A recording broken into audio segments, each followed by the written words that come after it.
We had to start to think about the world building a little bit differently. There are a lot of intricate environments for the player to explore. Where to go from here? We want to burst that bubble.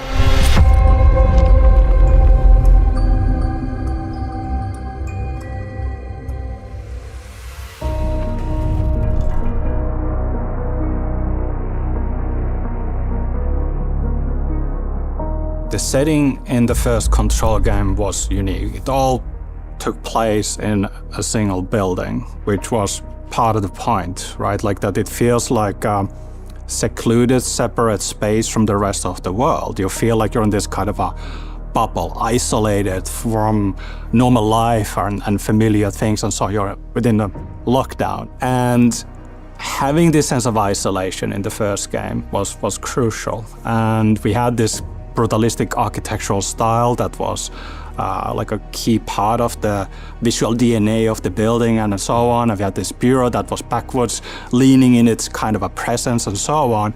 So it was this kind of a strange yet familiar kind of a bubble that you're in. And of course, as creators, when we think about like where to go from here, we want to burst that bubble, right? Like, you know, the lockdown falls apart and we get exposed with the normal world. Manhattan has been shaped and twisted into a labyrinth, so there are a lot of intricate environments for the player to explore, similar to Control 1. So there's still quite a lot of interesting stuff for the player to find.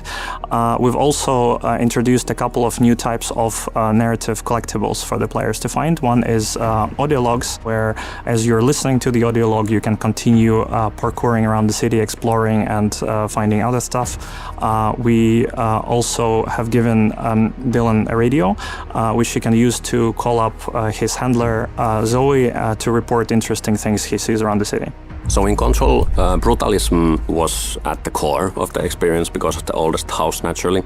And in Control Resonant, we really had to make sure that from a world-building point of view, we have this mundane and grounded and believable and lived-in baseline in the world in order for the Paranatural to really shine. It's very important for us, specifically when doing concepting and visual exploration, is not to look at reference from other video games.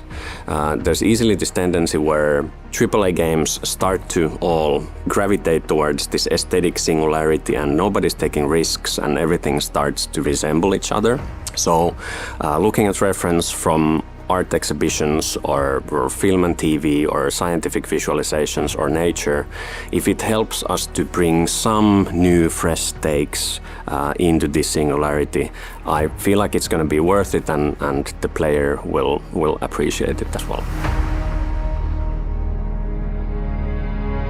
Well, imagine that there's a place that was Manhattan, but it has been taken over by a paranatural force that may or may not have been in the first game, might be something completely new. We actually have multiple factions in this game. So there are some zones where you can find all of these factions from, I think all the zones in the game, but how much of these factions have presence in each zone, that differs. Now that things are flooding from the oldest house into the Manhattan, we had to start to think about the world building a little bit differently.